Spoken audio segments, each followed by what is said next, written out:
Good evening, Dave. Actually, my name's Kevin, Hal. Welcome to another Down the Rabbit Hole video. I've always been intrigued by the Amazon Echo, the voice-activated personal assistant. It looks a bit like a black tube that you set on a desk. In fact, it looks a heck of a lot like our friend Hal here. The 9000 series has a perfect operational record. Yes. Thank you, Hal. Anyway, I was really hoping Amazon would make a version of the Echo in the shape of HAL, you know, with his voice and everything. Because having my own personal HAL on a shelf would be incredibly cool. Also, as a side note, Douglas Rain, who played HAL, is actually from Canada. So to give a little plug to my countrymen there. Anyway, I was searching online to see if Amazon had any plans to make an official HAL version of Echo when I stumbled across this. The Iris 9000. I don't think I've ever seen anything quite like this before. Thanks, Hal. Pretty cool, huh? Now, the only worry I had in ordering this was the reviews, which are not stellar. Many reviewers said the remote for this doesn't work. I think you know what the problem is just as well as I do. And one reviewer, who is apparently an eye doctor of some description, he even said that the light on the Iris 9000, the way it works, it might actually be hazardous to your eyes, or at least not something that you should have with children around. So, yikes! But considering it was only $50, and I intended to leave it on a bookshelf to kind of mimic how our good buddy Hal here looks. Do you mind if I ask you a personal question? Shush! I thought, yeah, what the heck? Let's get it and try it out.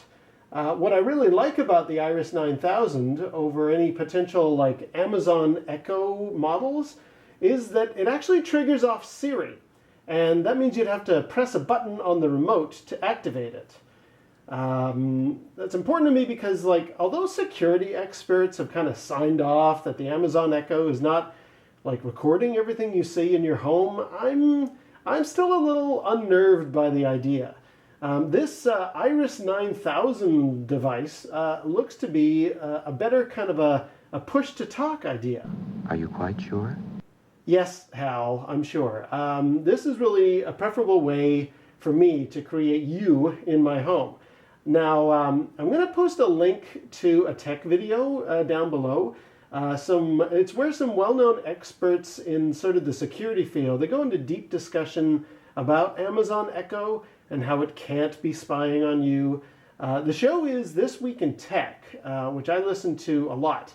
And Steve Gibson, one of the guests, he's a really well-known security analyst, and he assures the rest of the panel on this show there is nothing to be concerned about in the link below for that episode. Fast forward to the 53-minute mark to hear what the part of the conversation is that I'm referring to. However, to get back to my purchase of the Iris 9000, I recognized that, I reckoned, I should say, that since Amazon hasn't made an Echo that looks like HAL, and if they do, it's going to be expensive. I thought, hey, why not get this Iris 9000 instead? I mean, it's cheaper, it's available right now, and it might keep me from being kind of paranoid, or at least for a little while. It can only be attributable to human error. All right, well, Hal's starting to annoy me now, so I'm going to block him out of the discussion and unbox this Iris 9000. Just a moment. So now let's unbox this Iris 9000. I'm very, very curious just what this is going to be like. I know it looks good. It says, open the pod bay doors down there. That's pretty good. All right. Ooh. There we go. Very cool. So there's that remote that I'm a little worried about. We got the base, and here is the Iris 9000. Let's check this out. My God, this looks nice. Wow, it's actually very heavy. Like that's got some solid weight to it. The glass of the actual little lens there looks quite nice. I like that. And then, let's see if I can get this out of here easily. Yeah, here's the remote. I'm really, really hoping this thing works, because the reviews say it's very flaky, very, well, not very consistent. So let's try that in a second. And here, okay, I had to give that a little bit of extra enthusiasm there. Got some instructions in there as well. But yeah, there is the main thing that my iPod is going to sit on. Now the other thing I'm concerned about, the iPod has like a case on it with a little rubbery bottom thing here that should theoretically just sit here beside Iris, HAL, whichever. I'm going to call it HAL. What I am also worried about is this thing should have a lightning connector, because that's what my iPod uses. But not only that, I've heard conflicting results. I don't see anything actually. This is just a piece of aluminum. That's just going to sit there, right? But where's the actual connector? Is it coming out of the back of here? No. Oh! Oh, okay.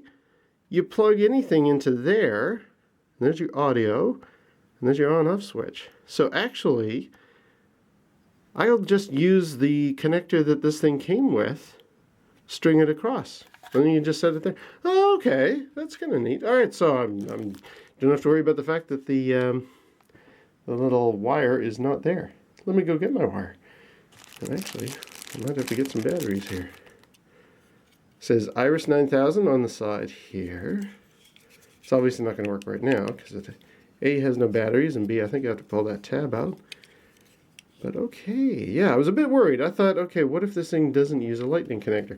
But you can just plug any old thing you want across, I think. Wait a minute. But that's a micro USB, and the lightning connector is not on the other end. Time to check the instructions. Okay, well, I'm a little confused. The instructions say this thing runs on either batteries that you put in there or USB power. So then how does, and I guess, I mean, obviously it just pairs across, but they do say you can use this to charge your device. So I'm not entirely sure how this is all going to work.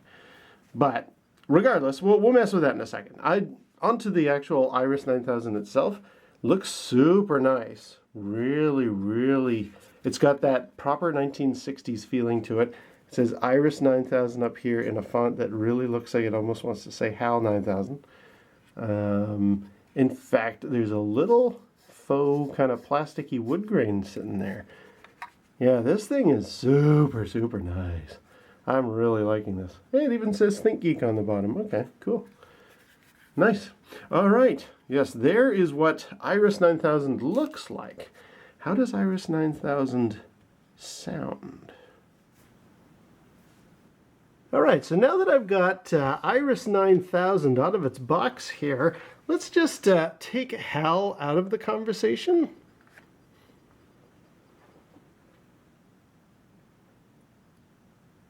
And there it is. There is the Iris 9000 plugged in, good to go.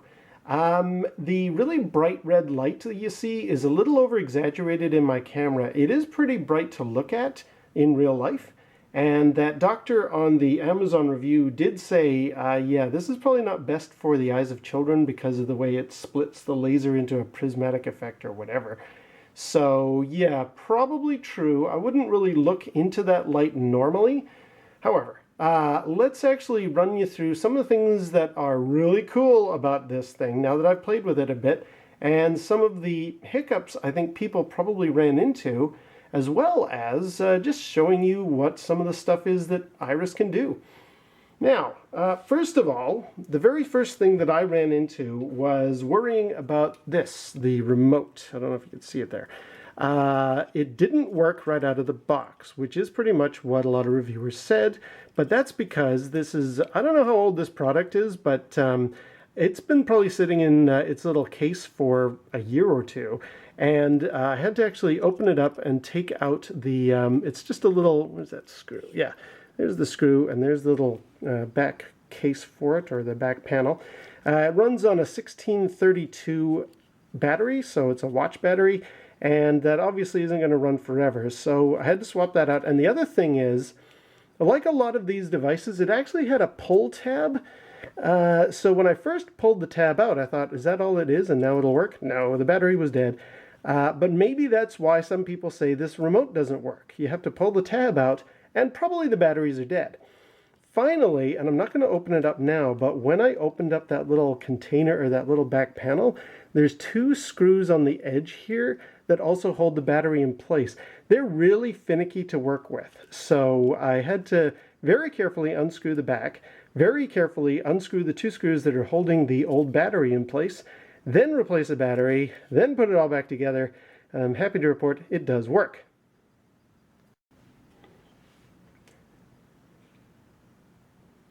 So another hiccup I ran into right away was actually trying to get this to sync with Bluetooth, which is the whole purpose of this thing if it's going to be my Siri activated little voice thing. It says in the instructions to, on the remote, you want to, there's your button for asking questions, there's your volume up and down. The other one over here is to place a phone call. You want to hold that in for the first couple of bleeps, and then when the musical note hits, you let go, and then you can search for it. I will show you what that looks like here.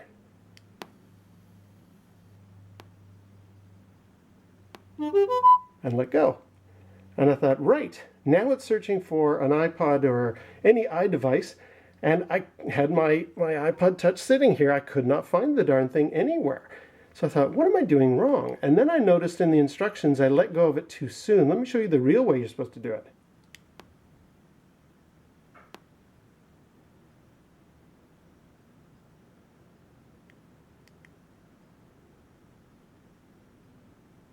Okay, so I've canceled out of that. Here we go.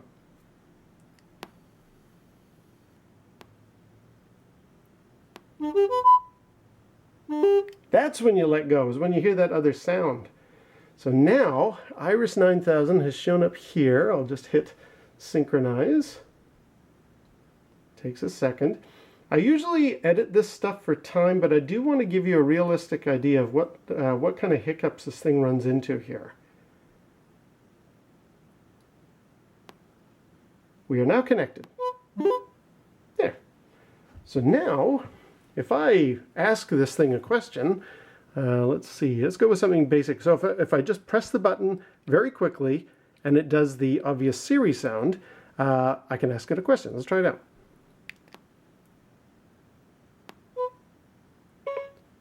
What's the weather like tomorrow?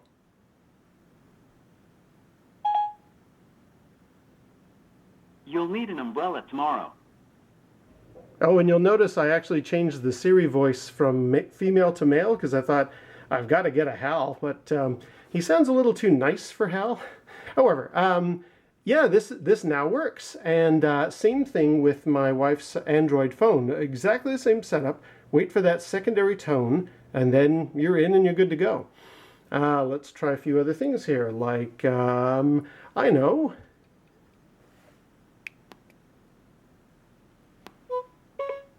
Play the Blue Danube.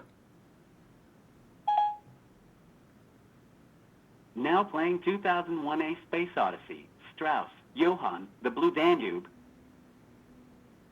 That takes a few seconds for the music to kick in, but it's actually a pretty decent little Bluetooth speaker. And I mean, you know, we are talking about something that's kind of designed more for the look than it is the actual sound quality, but it sounds pretty decent. There we go. I'm hoping that's not like, that's public domain, that song, right? I should be okay to have that going. Soon find out. Let me up the volume a little bit here.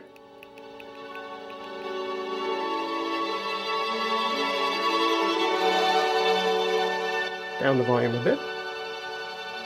And there we go. That is HAL. And this thing is really, really awesome when it works. I'll get on to the kind of negatives of it, but just check this out. I mean, the fact that it answers questions, which I'll do in a minute, it has Bluetooth speaker capability, and it's Siri, or if you've got an Android phone, it's the either Google Voice or what's that S Voice, I think it's called, the Samsung Voice, whatever that little feature is.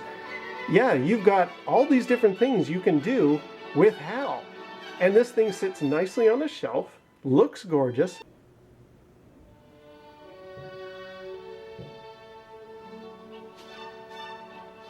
And of course it says Iris 9000 up here as opposed to HAL 9000. It's both a little way to avoid any kind of copyright trouble. And also, what is Iris backwards? It's Siri. So yeah, this thing is designed really well to work with Siri. All right, let's stop the music.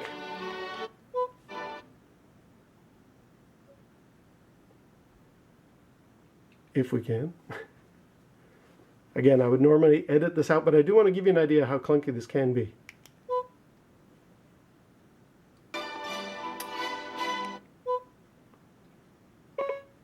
Stop the music.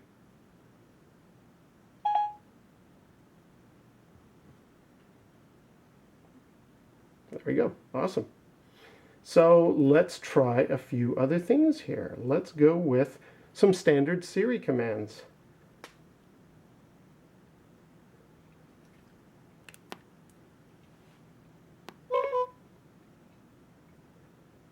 Maybe not. Is he listening? Are you listening? I'm sorry. I'm afraid I can't answer that. Okay, there you go. That's good old HAL. Now let's do it properly.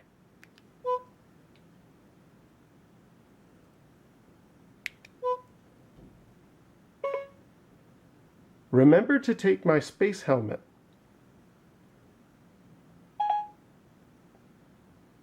Okay, I'll remind you.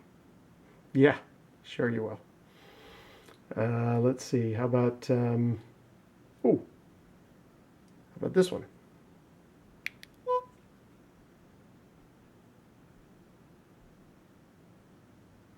Are you listening? I think you're listening. See, it's not really. It doesn't always do the sound tone properly. Yeah, I think he is listening. Okay, let's try it again.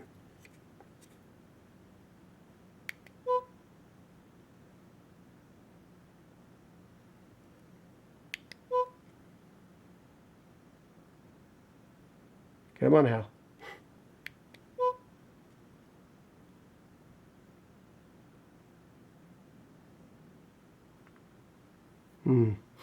Well, yeah, that is rather typical of how this Iris 9000 works. Sometimes it works, sometimes it doesn't. So I just wanted to give you a very realistic depiction of that. But, I mean, unfortunately, the soundtrack to the Portal games is licensed, and I can't play that on YouTube here, but earlier on, what I actually did was have this thing play the Still Alive song from the end credits of the first game. And I think I had a tear in my eye, because having this little HAL 9000 with the voice of GLaDOS, or I guess whoever was singing in the style of GLaDOS, singing that song to me, that was pretty incredible. That was like one of my I am so happy I got this moments. It totally worked for me. Now I'm just going to try and see if I can do a few things to make this behave itself again. Okay, I've resynchronized HAL. I think this should work. Now let me give this a try. Remind me at 10 o'clock to make sure that the crew is still alive. Okay, I'll remind you. Thank you, Hal. How about this?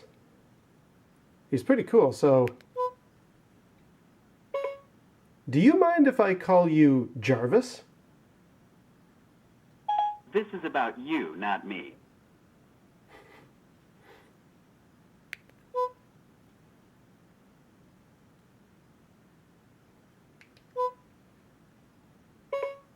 Open the pod bay doors, please, Hal. You would think someone would have opened it by now. Isn't that cool? I mean, come on. Did that not sound slightly psychopathic? I mean, that's just good old Hal right there. Yeah, this thing is really cool, really awesome in a HAL way. I mean, he looks right when he's functioning, and you can tell from this video he doesn't always connect right. He's got his issues, but I mean that's HAL, you know. I mean that's just the way he is. What else can I say? So when I originally saw Iris 9000 in Amazon, I thought to myself, you know what would be very cool is if we had him on a bookshelf, as I mentioned before, and we could, at any time we were asking ourselves, you know, who's Tilda Swinton married to, or who won the Oscars last year, or how tall is Tom Cruise? Wouldn't it be nice if we could just push a button and HAL would answer it for us? And we thought, yes, now we can with this. But it doesn't quite work that way. I mean, you've already seen how he doesn't always respond to the button press perfectly. There's a certain rhythm to it. I think I actually might have, because I've got the camera so close and I'm speaking to the camera, I might be actually too close with the remote. He's worked better at like an arm's distance. On that note, the other downside is that the idea for me to have him up on a bookshelf and yell across the room to him, that's not going to work. If he's more than about 4 feet away, he really has a problem understanding what I'm saying. So what we've ended up actually doing is there's a little surround sound speaker setup right behind where my wife and I sit on the couch. I'm actually just putting him right back there so that if we do have one of those questions, we'll just turn around, flick the button and ask him, and he's provided us with some very interesting points. Now, a couple of other little issues with that.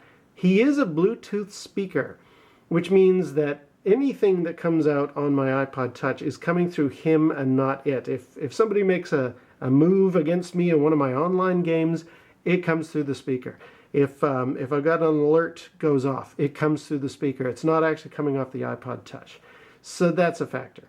And another thing is, and this is kind of the real, it's not a deal breaker for me. I love this thing. But if you're thinking of getting one, you do have to synchronize him every time. Like if you go to work or are out shopping for the day or whatever, when you come back in, he's not blinking in this standing by ready state like he is right now. He's back to the solid red, which means he has lost the Bluetooth connection, and that means you're going to have to do that synchronization, wait for that little tone again before he will actually respond. So, you know, it's very cool that he does exist in this sort of fashion, and come on, it's a HAL 9000. This is so cool. But am I going to end up remembering to synchronize him every day, or on the off chance that we are wondering something about, you know, when was the attack on Pearl Harbor? We're going to have to like dig out the iPod or my wife's phone, because we tried it with that as well. We're going to have to get into the Bluetooth settings. We're going to have to synchronize and say, yes, let's talk to HAL. And then it's really cool. Like if I do that at the beginning of the day, he's standing by like this the entire day. The Bluetooth device is nearby. So that's really cool. But it's not really a practical, okay, yes, you can definitely ask him any question at any time thing, which was sort of what the original design or the original desire was. So something worth thinking about. It's not really that practical otherwise, but you know what? It's pretty cool. Oh, and another thing, just as a side note, because I'm going to wrap this up soon. Another little side note, talking about things that are not really all that practical.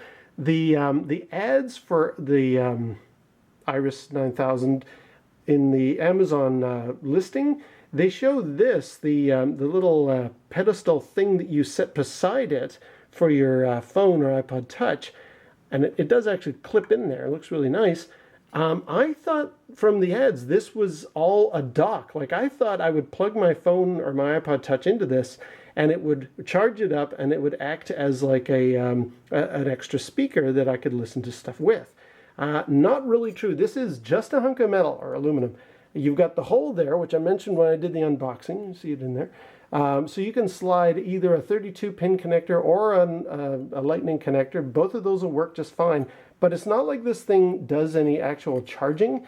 And on the back of the Iris, there's actually just a connector for USB and an on-off switch. And audio stereo little like a microphone plug-in for headphones. So I guess you could have, if you don't like the music coming out of HAL specifically, you could then plug in a pair of external speakers and it would sound a little nicer and be in stereo. That's cool, but you know, it's not really doing anything beyond that. Anyway, I don't care. I love Iris 9000. I think this thing is so cool. I am definitely very pleased. And again, it was on sale on Amazon for $50, so very much worth it for me. I have a personal HAL that can answer questions for me, and it's fantastic. All right, well, until next time, we'll see you down the rabbit hole. This conversation can serve no purpose anymore. Goodbye.